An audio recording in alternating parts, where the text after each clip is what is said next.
Hey guys, Angela here, and welcome back to another Hobby Night vlog. This week we are going to, of course, look at what I've completed for my Death Guard army. We've got some HQ units this week. And the big news this week will be talking about Games Workshop's 9th edition announcements. So let's get right to it.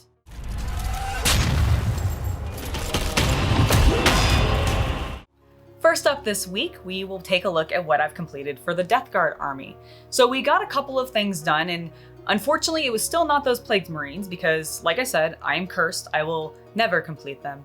They're almost done, I just didn't quite get it finished, so we're gonna skip them and show you some other much cooler things that we got done. We've got 2 Daemon Princes this week to show off. We finally have completed the first boy you may have seen in some other vlogs. Our friendly football player, or Blood Bowl player is actually what he is for. But he's my Daemon Prince, my warlord. He's got his helmet, he looks beautiful, and I think it's great. But we also were able to bring home another guy that we've had done for a while, but we've never got to show off on the channel before. And he is our other Daemon Prince. He has the separating plate on him. That's why he's got the big armored pieces. And he's actually a specific Daemon Prince of Nurgle, whereas the other guy is a sculpt that is just the generic Daemon Prince. He's really cool. It differentiates them both really well, but they also look great together, which I'm very happy with because I actually haven't seen them together fully painted. This will be the first time. So it's been very, very exciting for us.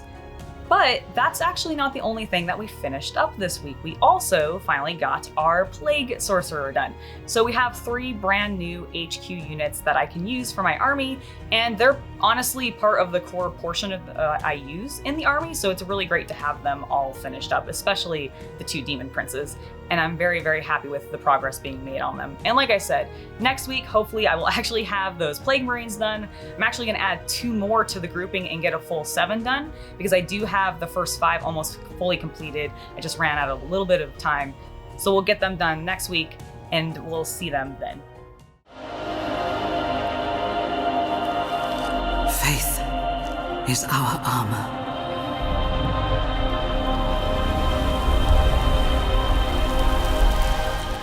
Let's talk about everything everybody wants to be talking about, which is 9th edition.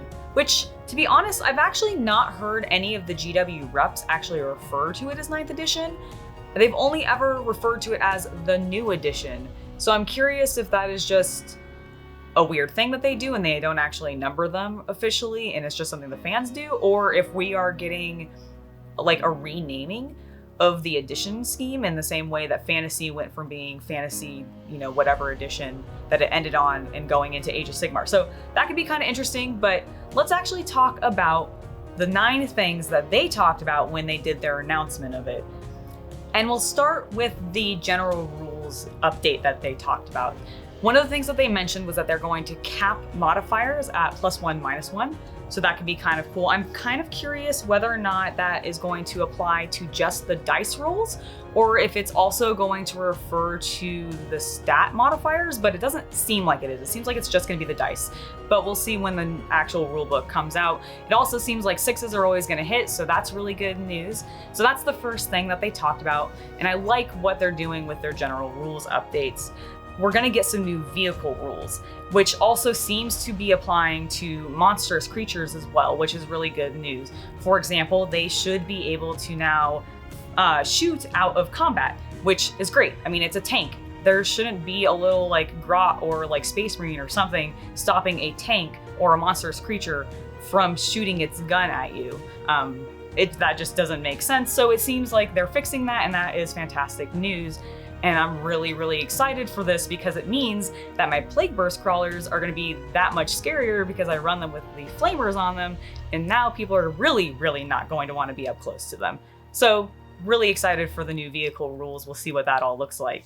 The next thing that we're going to talk about is the flyers. So they are also getting some new rules, kind of like the vehicles. The coolest thing I think is that they mentioned that the whole thing where flyers could go to the edge of the board and then just fly off the edge of the board and die and then be out of the game, that doesn't seem like it's going to be able to happen anymore. They seem to be doing some updates to the maneuverability, which sounds fantastic. I've actually not used any flyers in any of my armies, but who knows, maybe I will now that the rules seem like they work better and favor them a little bit more.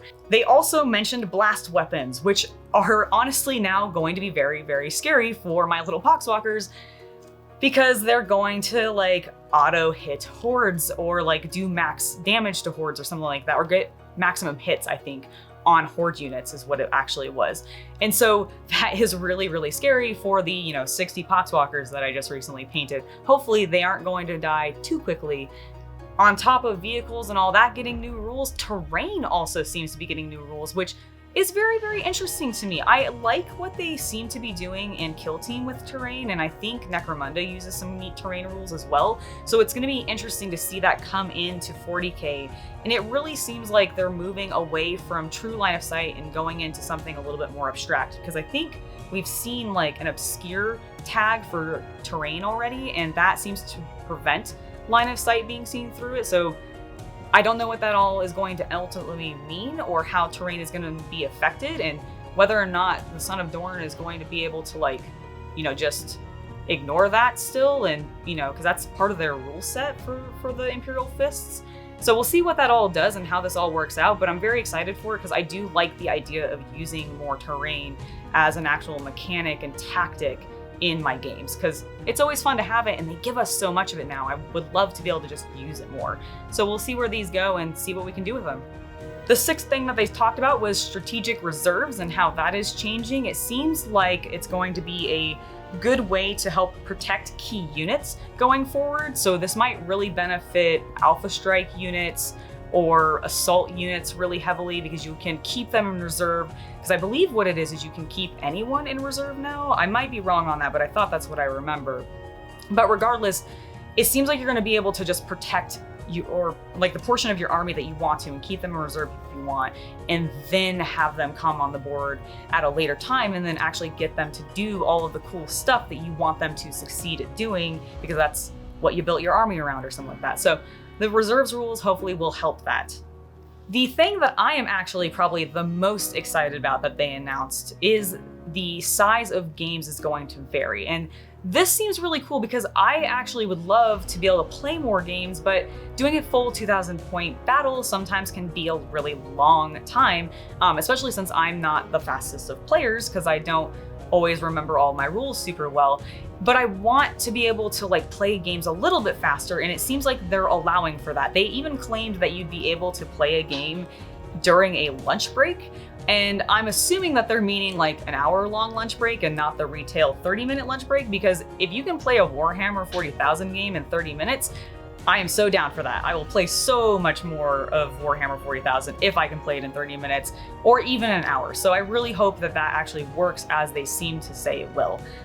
The next thing that they talked about was CP and how that was going to change. It looks like we're going to be getting a lot more of it, which seems really cool. And it also seems like it might be a way for them to sort of mitigate soup happening on the battlefield, because it seems like CP will be paid to basically bring in additional units that aren't part of your initial faction. So if you're doing, an Imperial Guard army with your knights, with your Sisters of Battle, that's going to cost you a lot more CP because you're mixing so many different factions. Whereas if you were running a pure Sisters of Battle army, or you were running a pure, Imperial Guard army or whatever, you wouldn't spend as much CP before the game even starts, so you'd have a lot more to use in your actual game during the battle. And so that's a kind of an interesting mechanic, and I can't wait to see how that all actually works out.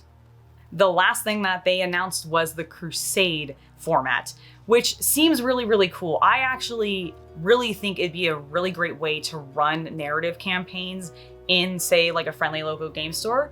Looking at you, Games of Berkeley, when we open and can do that safely and everything. But I think it would be a great way to run that sort of thing. And I also really, really like the idea of sort of building your army up through a narrative way, because that just plays on all the things that we love about 40K, which is the stories and the characters and following them through their battles and experiencing those moments. So this seems like a really great way for them to introduce that more into the game, and so people can actually play with it. And I hope that it works that way, and I can't wait to check out all of the new stuff that Games Workshop is coming out with 9th edition. I hope we see it relatively soon. It seems like they still are pushing for a summer release, so here's hoping. And I can't wait to see the books. I hope you guys are as excited as I am for 9th edition when it comes out. Let me know in the comments what you guys think of everything that they have announced, and I will see you guys next week with another vlog. Bye guys!